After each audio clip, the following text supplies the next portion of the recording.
बात नहीं। तो हमें तो कोशिश तो यह करनी चाहिए, बहुत अच्छी तरह समझना, कोशिश तो हमें यह करनी चाहिए कि उसको जल्दी से पकड़ें जा कर के, फिर उसके बराबर चलें, और फिर यह शक्ति है तो हम उससे आगे दौड़ने का प्रयास करें। ये लेकिन यह नहीं करते जो करना चाहिए। तो क्या करते हैं, उसको पकड़ करके घींचने का, नीचे पटकने का प्रयास करते हैं। ये होता है। तो हो गया द्वंद्व, झगड़ा शुरू हो गया, और झगड़े में शांति नहीं मिल सकती है। ड्राइवरों में भी होती है ऐसे ही। गाड़ी आगे जा रही है एक ड्राइवर की, और पीछा जो रह गया है, तो एकदम मत्सर पैदा हो गया, मच्छर हो गया यूँ समझो। संस्कृत में तकार और चकार का अभेद समस्या करके चकार का और सूत्र हैं, वो तो उन्हें तो जाने दो। तो वो मच्छर भी बन जाता है। अब बन गया मच्छर, उसको मच्छर काट रहा है, खुजली पैदा कर रहा है।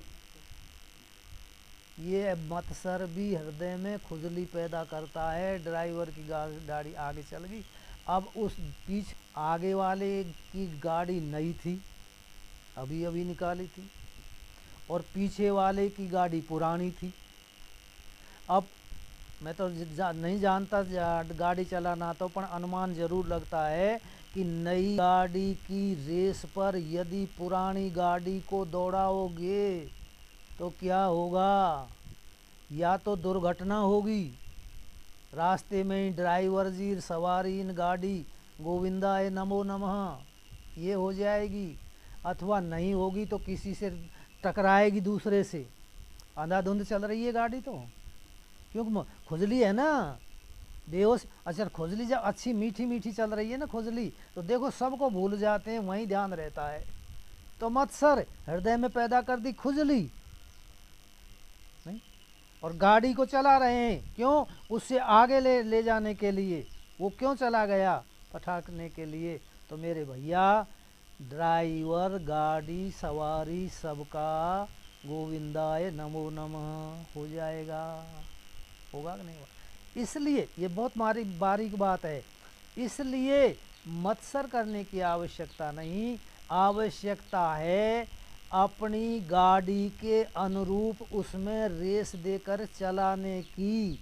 अर्थात आप में जो शक्ति है, आप में जो योग्यता है, आप में जो क्षमता है, आपके पास जो साधन सामग्री है, उसके अनुसार ही चलना, उसके अनुसार ही यात्रा करना, उसके अनुसार ही परमात्मा को प्राप्त करने में प्रयास करना।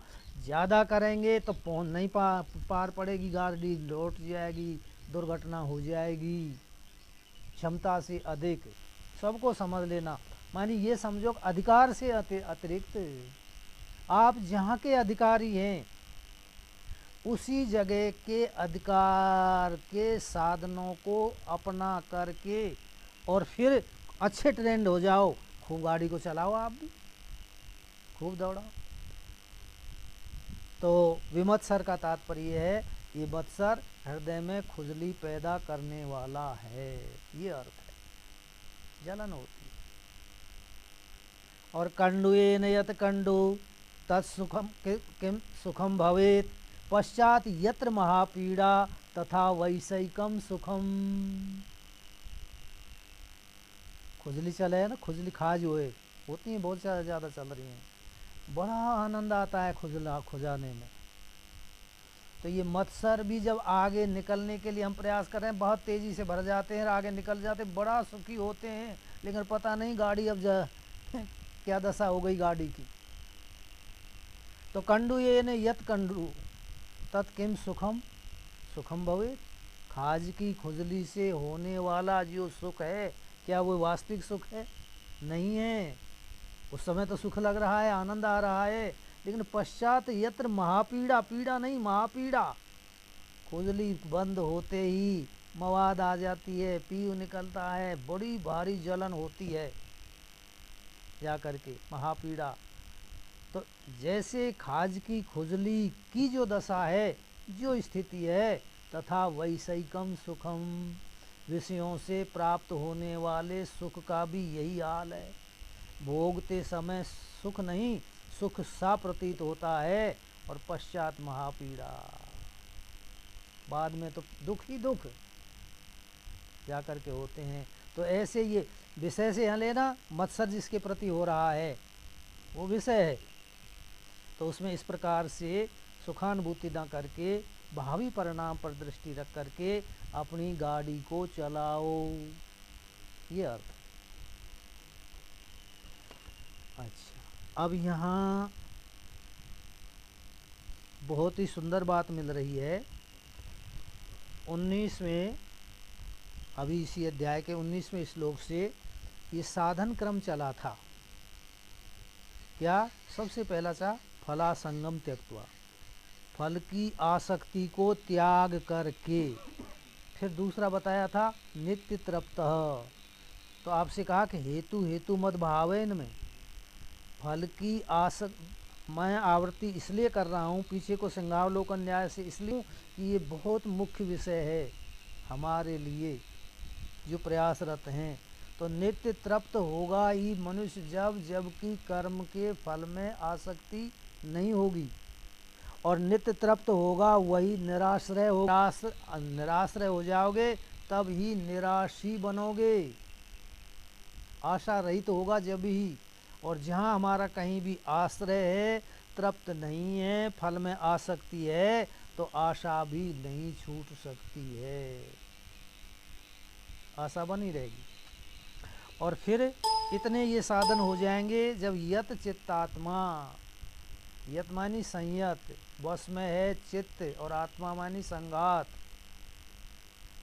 अंतःकरण, वो चित्त मानी अंतःकरण और आत्मा मानी संगात मानी शरीर, और चित्त मन अंतःकरण आदि सबको संयत करने वाला, और परिग्रह का त्यागी, संग्रह का त्यागी होगा, वही जा कर के ये नित्य तृप्त आदि होंगे।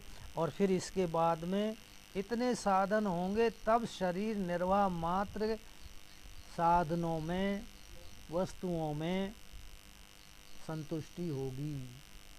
और यदृच्छा लाभ संतुष्ट जब ही होगा जब इस क्रम से पीछे से चले आ रहे हैं और वो क्रमों की सार्थकता होगी, तब जाकर के यदृच्छा लाभ संतुष्ट होगा। और फिर इसके बाद में ये आगे कहें द्वंद्वातीत जब ही होगा, विमत्सर जब ही होगा। इसके पर ये बात उसके लिए कही जा रही है जो केवल भिक्षा और स्नान के अतिरिक्त सबका त्यागी है, संग्रह का त्यागी है, उस सन्यासी की बात है। फिर गत संगस्य मुक्तस्य ज्ञानावस्थित चेतसः यज्ञायाचरतः कर्म समग्रम प्रविलीयते। गत संगस्य, निकल गई है आसक्ति जिसके, चली गई है, दिख ही नहीं रही है भी नहीं कहीं लेस मात्र भी आसक्ति। वही बार बार गीता जी में बात एक ही है केवल, जो शंकराचार्य जी ने कही कि श्लोकार्धेन प्रवक्ष्यामि यद उक्तम ग्रंथ कोटि भी, ब्रह्म सत्यम जगन मिथ्या जीवो ब्रह्मैव न अपरः, केवल आधे श्लोक से बता दी। वो आधे श्लोक की बात ही सारी गीता में है, ज्यों के त्यों ही सारी। इतना बड़ा जो ये गीता जी का ग्रंथ है, गीता ग्रंथ है, उसमें केवल ये की बात है कर्मों का त्याग, आसक्ति का त्याग, फल का त्याग, निराशी, यत्चित्तात्मा, कुछ भी कहो, ये सब उस स्वरूप में स्थित होने के लिए ही हैं। शब्दों का हेर फेर करके उस विषय को बार बार कह रहे हैं, ये अर्थ है। तो गत संगस्य, मुक्त संगस्य, कुछ भी कहो, फला संगस्य कहो, तो ये सब एक ही बात है। तो कहते हैं गत संगत से आसक्ति चली गई है जिसकी, और वही हो गया है मुक्त, सबसे छूट गया। आसक्ति नहीं है तो छूटा हुआ ये, सबसे छूट गया है। और ज्ञान अवस्थित चेतसः, ज्ञाने एव स्थितः चित्त, चेतसः मन चेतो, ज्ञान अवस्थित चेतसः, ज्ञान में ही स्थिति है जिसकी, निरंतर ज्ञान में ही दृष्टि है जिसकी, उसको कहेंगे ज्ञान अवस्थित चेतसः। ये हो गया। अब यहाँ बहुत धीरे से, बहुत अच्छी तरह समझने की आवश्यकता है। क्या आवश्यकता है? यहाँ है कि ज्ञाने सबकी है यहाँ समास में, ज्ञान में स्थित है चित्त जिसका। तो ज्ञान में स्थित का तात्पर्य है कि मैं ज्ञानवान हूँ, मतलब मैं ज्ञानी हूँ। यही तो हो गया ज्ञान में चित्त। है नहीं है, लेकिन मैं आपको बता रहा हूँ आरोप करके के लिए। मैं ज्ञानवान हूँ, क्या यह ज्ञान में स्थित चित्त है? नहीं है। ये ज्ञानवान नहीं, तुम सबसे बड़े अज्ञानवान हो। यदि यह, क्योंकि उस ज्ञान का अहंकार पाल करके और फिर अपने में उसका आरोप कर रहे हो, मानी संघात में आरोप कर रहे हो। ध्यान देना भाई, संघात में उसका आरोप किया जा रहा है। तो अब ज्ञानी हुए कि अज्ञानी हुए? आप अज्ञानी हुए। अज्ञानी में भी बहुत बड़े अज्ञानी हुए, फर्स्ट डिवीजन अज्ञानी, समझना।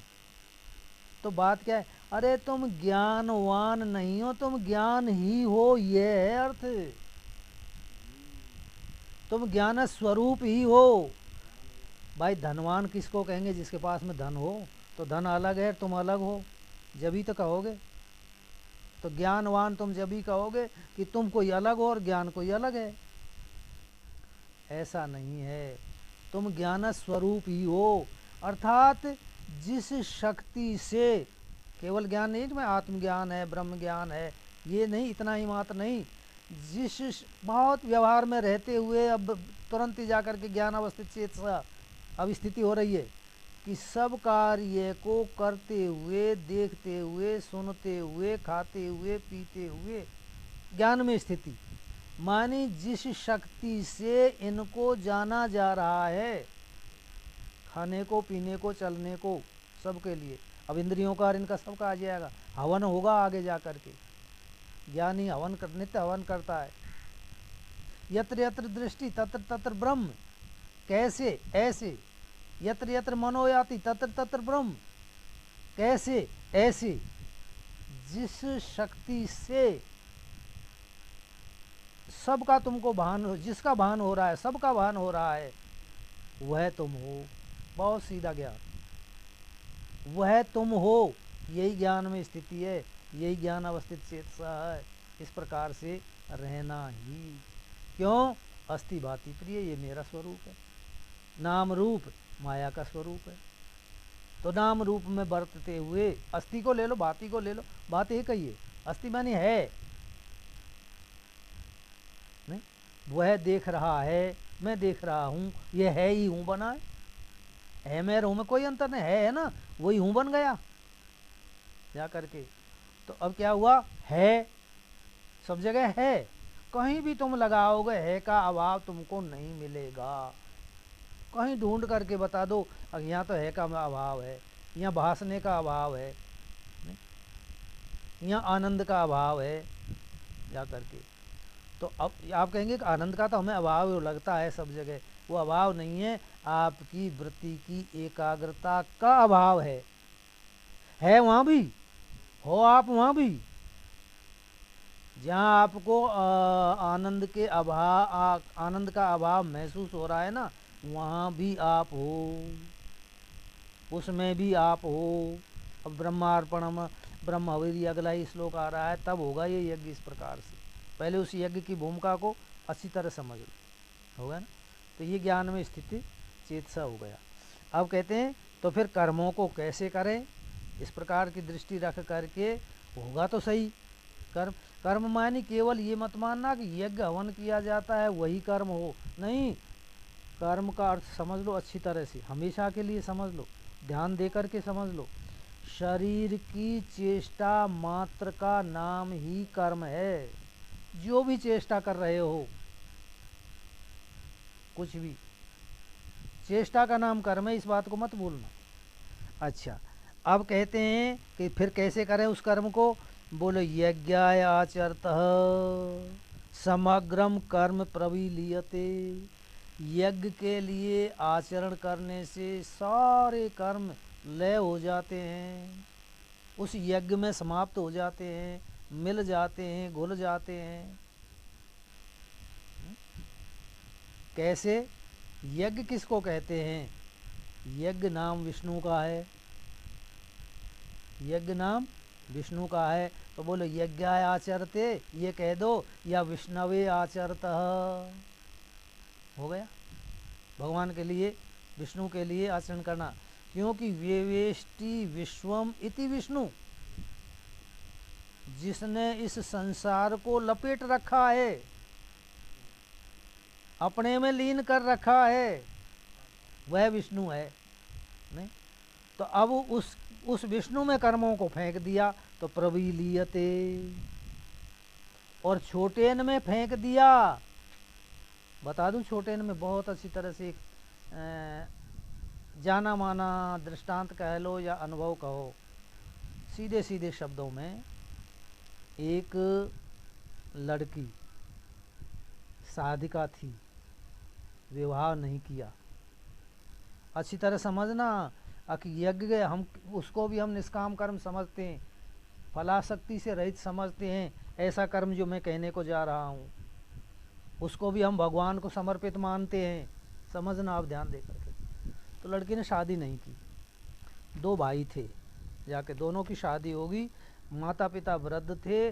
शादी होने के पश्चात दोनों भाई अपनी अपनी बीवियों को लेकर के अलग हो गए। अब रह गए तीन प्राणी शामिल, माँ और बाप और वो लड़की, वो अलग अलग हो गए। अब लड़की ने शादी तो नहीं की, बोला मुझे क्या करना है, मुझे माँ बाप की सेवा करनी है, माँ बाप की। तो माँ बाप की सेवा करे। अब माँ बाप के कमाई नहीं हुए, माँ बाप कमा सकेंगे, बूढ़े हो गए हुए। तो बोलो कहा, पिताजी से कहा कि बोलो पिताजी एक भैंस ला दे, मुझे खर्चा मैं चला लूँगी उसी में से। पिताजी पे भैंस मंगवा ली, बढ़िया अच्छी जा करके। अब भैंस दूध बेचना शुरू कर दिया। अब यज्ञ के लिए कर्म कर रही है वो साधिका, विष्णु के लिए कर रही है वो काम, ध्यान देना। जाके उसने दूध बेचना, और मान कहने का तात्पर्य अपने घर का निर्वाह पूरा करे, सारी जिम्मेदारी होगी, और ज़्यादा ज़्यादा जिम्मेदारी लदती हुई चली गई। एक दिन गुरुजी ने कहा, रे बेटी क्या तूने इसलिए जा कर के संसार को पीटती है जा कर के? बोला हाँ गुरुजी, इसमें क्या हानि है? क्यों नहीं है हानि? बोलो मैं तो निष्काम भाव से दूध बेच रही हूँ, निष्काम भाव से भैंस की सेवा कर रही हूँ, और नेक्स्ट सस्तो है गयो तो 40 की जगह 30 रुपये किलो हो गया, लीटर हो गया, तो रोवेगी कि ना रोवेगी? बोला हाँ, खर्चा वर्चा ना चलेगा तो चिंता तो होएगी होएगी। जय राम जी की, ये निष्काम है।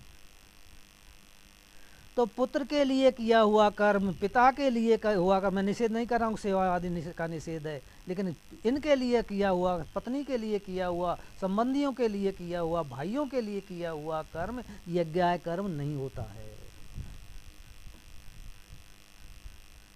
वह तो अपनी आसक्ति के लिए कर्म होता है।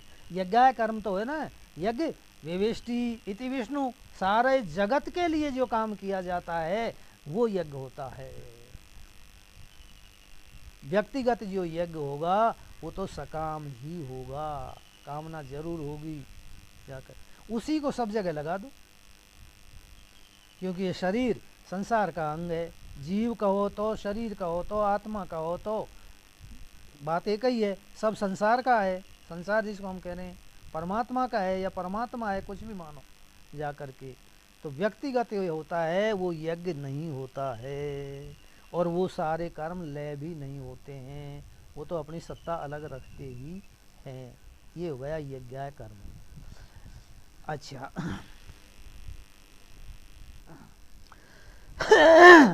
वो ये कहिए ना, कर्म समग्रम प्रविलियत, सारे कर्म यज्ञ के लिए करने पर किस प्रकार से लय होते हैं, इसके लिए अगला श्लोक है।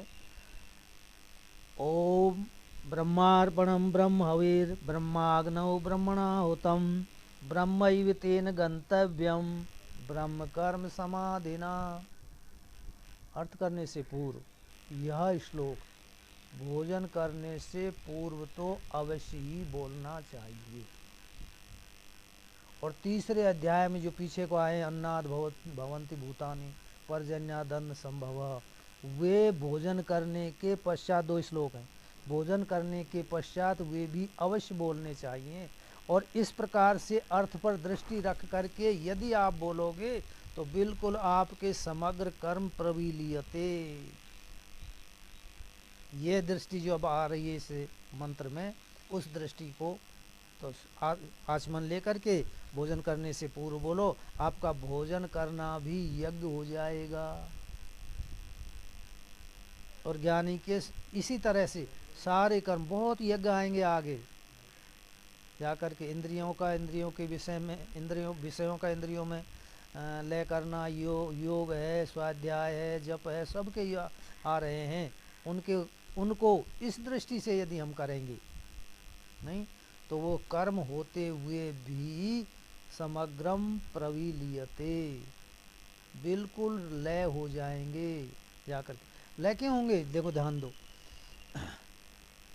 1 गिलास पानी है आपके पास में, उससे छोटी कटोरी में करो, पानी फैलेगा कि नहीं? फैल जाएगा ना। अच्छा, और उसी पानी को आकाश में फेंक दो, बूंद बूंद करके आकाश में, पानी का पता ही नहीं लगेगा, लय हो जाएगा। अथवा यूं मानो समुद्र में फेंक दो, तो उस गिलास पानी की कोई सत्ता रहेगी कहीं अलग? समुद्र में ही लय हो गया ना। तो ऐसे ही विष्णु की ओर फेंक दो, यज्ञ मानी विष्णवे, उसकी ओर फेंक दो कर्मों को, आपके पास में कुछ नहीं रह गया, आप तो हो गए निष्कामी, हो गए यज्ञ आचरत। फेंक दो उठा करके, संभाल लेंगे वे अपने आप ही। तो कैसे?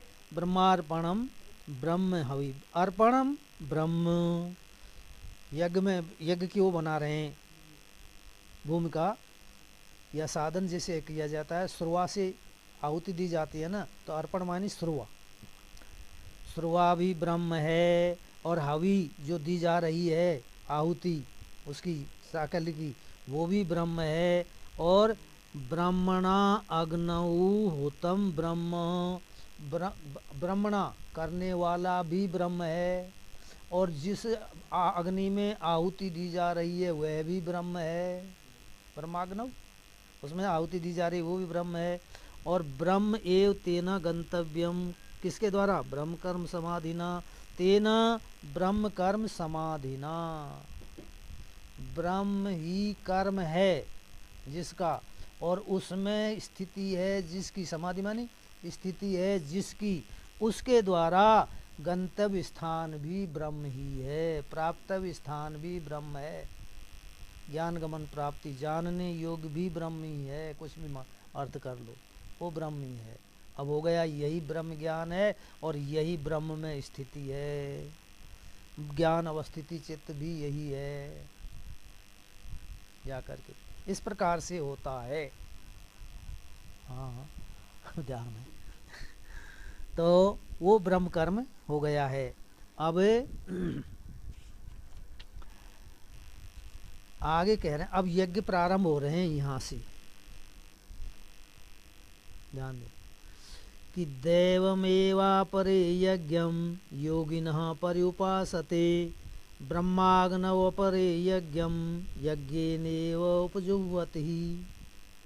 हाँ, कि अपरे दूसरे, एक यज्ञ तो ये हो गए, अब दूसरे प्रकार के यज्ञ चल रहे हैं, मानी ये आगे कह देंगे इसी में, ये सब जितने भी यज्ञ हैं अब जो बताए जा रहे हैं, सारे यज्ञ भौतिक हैं, सारे यज्ञ उस यज्ञ में समाने के लिए हैं, उस परमात्मा में स्थित होने के लिए हैं, कि क्योंकि ये सारे औपाधिक। तो कहते हैं अपरे दैवम यज्ञम, अपरे योगिना दैवम यज्ञम पर्युपासते, दूसरे जो योगी हैं वो दैव, दैव मान देव नहीं है, यहाँ दैव है, अर्थात देवताओं की अर्चना, पूजा, वंदना, ध्यान, प्रार्थना आदि सब हो जाएंगे। इनके द्वारा यज्ञ करते हैं, देवताओं करते हैं। अच्छा, वो करते कौन है? योगी न, योगी ही करते हैं। योगी, योगी साधारण लोग मनुष्यों का है। योग माने जिसने योग कर लिया है, जीव और ब्रह्म को एक करके जान लिया है, वो इस प्रकार के यज्ञ करते हुए भी ब्रह्मार्पणम ब्रह्महवि उस यज्ञ के फल को पाएंगे या उस यज्ञ की स्थिति को पाएंगे। ये अर्थ योगी न, योगी लोग। अच्छा, अपरे दूसरे ब्रह्माग्नौ यज्ञेन एव यज्ञम उपजुह्वति। दूसरे जो लोग हैं वो ब्रह्माग्नि में यज्ञ के द्वारा ही यज्ञ करते हैं। क्या बढ़िया बात। उस ब्रह्म अग्नि में यज्ञ के द्वारा ही यज्ञ करते हैं। अब यहाँ क्या है? यज्ञ जैसे वहाँ विष्णु का नाम था और यहाँ यज्ञ नाम आत्मा का, क्योंकि आत्मा का प्रकरण चल रहा है ये। तो यहाँ यज्ञ का नाम है जो ये है ना यज्ञम, ये यज्ञ है आत्मा का नाम। तो यज्ञ न वो भी आत्मा का नाम है। कौन सी का? सोपाधिक। बहुत अच्छी तरह समझना, सोपाधिक आत्मा का नाम है यज्ञ न, मानी सोपाधिक जो आत्मा है उस आत्मा को उस ब्रह्म में ले कर देना, मिला देना, समझ लेना, यही यज्ञ के द्वारा यज्ञ है। अच्छी तरह आ गया होगा समझ में भाई, ये यज्ञ के है। अर्थात अब तीन हो गए, ब्रह्माग्नि और जिसकी आहुति दी जा रही है वो आत्मा, और जो जिसकी दी जा रही है, जिसमें दी जा रही है वो ब्रह्म हो गया, जिसकी दी जा रही है वो आत्मा हो गया, और जिसके द्वारा दी जाती है वो भी आत्मा है, वो सोपाधिक आत्मा है। अर्थात उपाधियों का बाध करके उपित जो चेतन है वह चेतन और ब्रह्माग्नि रूपा चेतन दो नहीं एक ही है। ये यज्ञ हो गया उपाधि को। अच्छा, अब आत्मा कहेंगे कि चलो हम आत्मा सोपाधिक अंतःकरण उपित चेतन, तो अंतःकरण की उपाधि को हटा देंगे, नहीं? तो यहाँ अंतःकरण उपलक्षित सारी उपाधियां आ गई। यूं समझो, फिर बहुत अच्छा विषय समझो, ध्यान दो। जैसे सोने का कंगन पहन रखा है आपने, कड़ा पहन रखा है सोने का, नहीं? अच्छा, इसको पिघलाया, क्या हो गया? सोने में मिल गया। अच्छा बोलो, हम पास सोना तो था ही नहीं, सोने में मिला कहाँ? ध्यान दो बहुत अच्छी तरह से। सोने के कंगन को पिघलाने पर फिर वह द्रव्य पदार्थ बन गया और वह सोने में मिल गया, यूं कहेंगे, लेकिन गलत है। सोना है ही नहीं हमारे पास में। अरे सोना ही बन गया, वही सोना है, कंगन ही सोना है। अब हाँ, अब आहुति किसकी दी है बता सकते हो? आकृति की, नाम रूप की जो आकृति, उपाधि कह दो वो एक ही बात है। उपाधि कहो, नाम रूप आकृति है ना। कंगन की आकृति तो मिटाइए पिघला करके, नहीं? हो गया आपका हवन जयराम जी की।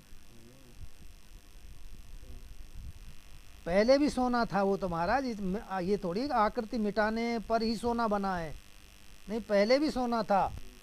कंगन बनने से पहले भी सोना था, कंगन बन गया जब भी सोना है, और कंगन मिट गया, आकृति मिट गई तब भी सोना ही है। यही यज्ञेन यज्ञम ब्रह्माग्नौ होतम, ये आहुति है। आकृति मिटी है केवल भाई। बर्फ पिघल गई, पानी हो गया। तो पानी पहले भी थी और बीच में भी पानी और बाद में भी पानी। तो वेवेष्टि विश्वम इति विष्णु, इस बात को ध्यान देना यज्ञ के लिए। तो जो सारा संसार है वो विष्णु रूप ही है। उपाधियों की आहुति दे देना, यही ब्रह्माग्नि में हवन है, यही ब्रह्मार्पण है। शुरुआ के द्वारा मैं सब कुछ है, जो साधन है वो भी ब्रह्म, साधन सामग्री है वो भी ब्रह्म है।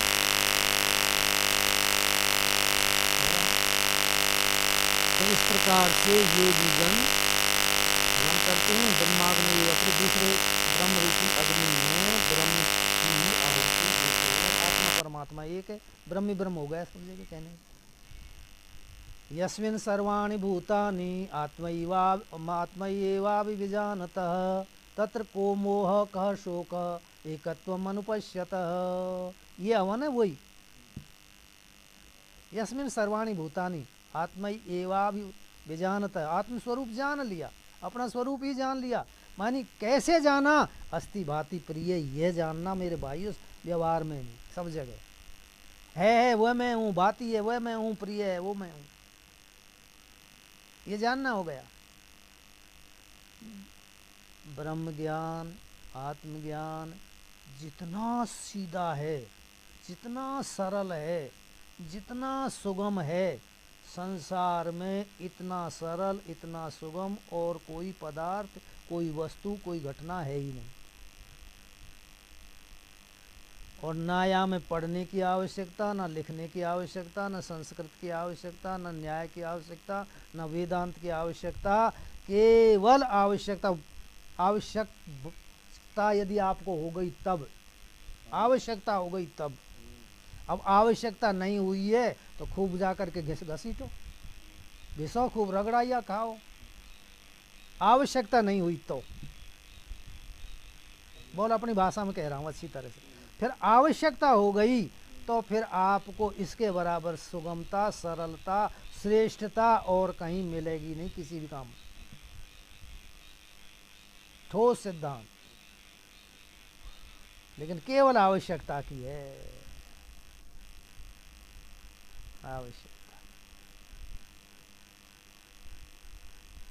आवश्यकता मानी उत्कट, और कोई दिखे ही नहीं। अर्जुन की चिड़िया की तरह से, चिड़िया भी ना दिखे अर्जुन की चिड़िया की आंख की तरह से। ये आवश्यकता हो जाए, कहाँ जाऊं, कैसे मिले, कब मिले, किससे मिले, ऐसी जब आवश्यकता आपको होगी तब ये बिल्कुल आपका स्वरूप वही कंगन पहले सोना ही था, लेकिन आकृति ने हमें दिखा रखा था, मना बना दिखा रखा था कि कंगन है, तो सोना ही सोना है। आप ही आप हैं, सीधा सा अस्थि ही अस्थि है, भांति भांति है, प्रिय ही प्रिय है। लेकिन हटा दो नाम रूप को, बाध कर दो नाम रूप का, शेष वही वह है, रह गया वही। तो दूसरे कह रहे हैं कि श्रोत्रादीन इंद्रियाण्यन्ये संयमाग्नि सुजुहति शब्दादीन विषयान्य नन्य इंद्रियाग्नि सुजुहति। कहते कि अन्य दूसरे श्रोत्र आदि इंद्रियां हैं, श्रोत्र है, रसना है, चक्षु है आदि, इन इंद्रियों को इंद्रियाणी संयम रूपी अग्नि में हवन करते हैं, इनको वश में रखते हैं। अग्नि इंद्रियों को वश में रखना है। और शब्द आदि दूसरे, अन्य मन दूसरे हैं, वो शब्द आदि विषयों को इंद्रियों में आहुति देते हैं, अर्थात शब्द आदि विषयों को इंद्रियों में ही समाप्त कर देते हैं, वहाँ से आगे नहीं जाने देते हैं। ये दूसरे संयम रूपी अग्नि में हवन, वो इंद्रियों में विषयों की आहुति देते हैं। विषय जो शब्द स्पर्श रूप रस हैं उनकी आहुति देना, आहुति देना यही है वो उनकी जगह बने रहो, लेकिन उनकी उपलब्धि अनुपलब्धि दोनों में ही किसी प्रकार की विकृति ना आवे। यही अग्नि हवन, वो इंद्रियों में हवन हो गया उनका। क्या कर ओम पूर्णमदः पूर्णमिदं पूर्णात् पूर्णमुदच्यते पूर्णस्य पूर्णमादाय पूर्णमेवावशिष्यते। सर्वे भवन्तु सुखिनः, सर्वे सन्तु निरामया, सर्वे भद्राणि पश्यन्तु मा कश्चित् दुःखभाग् भवेत्। ओम शांति शांति शांति।